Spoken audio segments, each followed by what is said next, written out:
Hello, welcome to Lemon Studios, where we talk anything and everything entertainment. I'm, of course, Lemon himself, Zeke Lemon, and this is my review for You Season 4, Part 1. But before we get into that, let's get some house cleaning out of the way. I'm going to need you to hit that subscribe button. I'm going to need you to comment below, let me know what your thoughts are in You Season 4, Part 1. And also leave a like if you do enjoy this review. I would greatly appreciate all that, as it does help me grow into my YouTube career. Now, with all that out of the way, let's get into the review. The one thing that mainly stood out to me in season 4 was the use of the you. Because typically in the first 3 seasons, it's for the main love interest for Joe, who he is stalking, and it's like, I'm doing this for you, I love you, blah, blah, blah. All the yous possible, right? As in season 4, now as we see in the first 5 episodes and in the trailer, if you haven't seen the show, also spoiler alert, because I will get into some of those things. It's a like, who are you form, because he's trying to figure out who this person is. And therefore, and they even say in the first episode into, it is basically a whodunit. You're trying to figure out who it is. And that is also a downfall, because to me, there was really only 3 main suspects to me. And the main one that I had was the author. And I called it. Like I said, spoiler alert, it's him. He's the one who did it. Like, he was my main suspect, and then it was the neighbor girl, his love interest in this one, and then the student. I don't know why. I just like, yeah, they keep showing her way too many times. I thought it would be her, but she was like really at the bottom, because like, why would she kill the artist? But anyway, that's all semantics right now. So yes, the whodunit reveal was very predictable, and yes, I was able to see that coming. But nonetheless, I did like the use of the device for the you character. I'm trying not to say you too many times, but I did like that device of it, because it was just a breath of fresh air as opposed to what we usually get in the first 3 seasons. So that was very nice to see.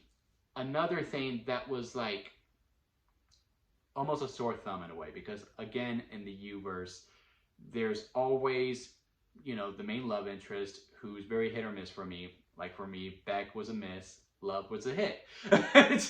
And then in season 3, the librarian was a hit for the most part as well, but I do think they got to her a little too late.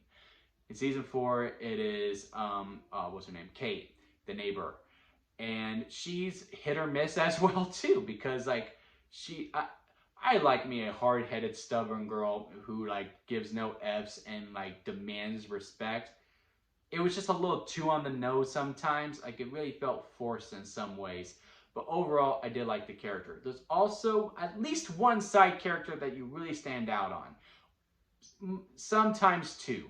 Like in season 1, you had Joe's employee at the bookstore.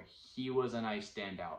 Also really like Peach. I know she was someone that we booed, but she was just someone who was just so interesting to watch all the way through.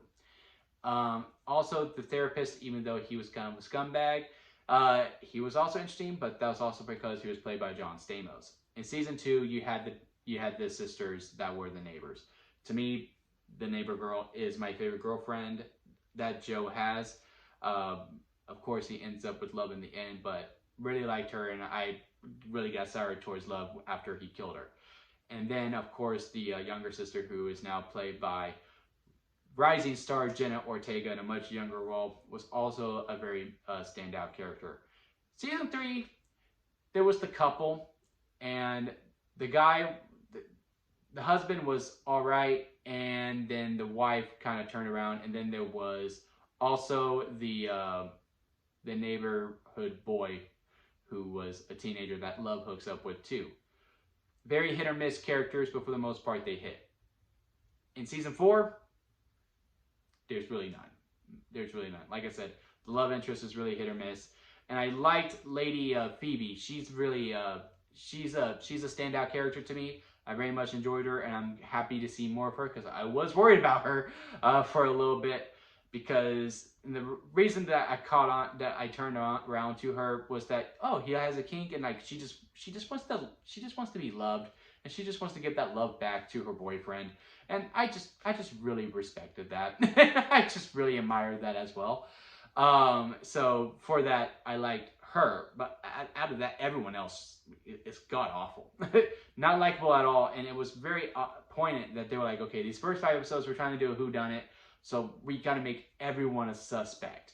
And literally, there's just no one to turn around and go, okay, yeah, no, I understand where you're coming from. They did that with the Kate character, which overall I was able to come around to her for, and then they kind of dropped the ball on it when she storms off on Joe. Like, it could have been more professional, but I can kind of see where the character comes from. But yeah, characters are kind of and the whodunit, who did it, was also pretty predictable. Those are really the only negatives I have, but it's still an entertaining ride. Seeing Joe just go completely bonkers, off the rails throughout all 5 of these episodes, just destroying his what do they call it in London? I'm just going to call it an apartment, which also bullshit. There's no way he was able to afford that on a professor's salary. I know he got the love money, but still, there's no way he was able to keep that. I still enjoyed it. I had a good time with you, Season 4, Part 1, and I'm really looking forward to Part 2. I am curious to see if Love is actually alive, or if that's just a flashback. And I'm still holding on that my bold prediction happens, because I do think this show is running out of legs. I do think it's about time to say goodbye. Season 5, go out with a bang, and I do think Bette comes back in some way, shape, or form, because again, we never see a body. We never see it, and I still think that's on purpose, because they're saving her for the final season when Joe finally gets his comeuppance. But yeah, what are your thoughts on You Season 4, Part 1? Did you like it? Did you not like it? Again, comment below and let me know. And as always, you can find me back over here at Lemon Studios. Hit that subscribe button for more episodes, for more uploads. We got Last of Us coming out tomorrow, and we got Ant-Man coming out next week. So until next time, I'll see you here next time at Lemon Studios.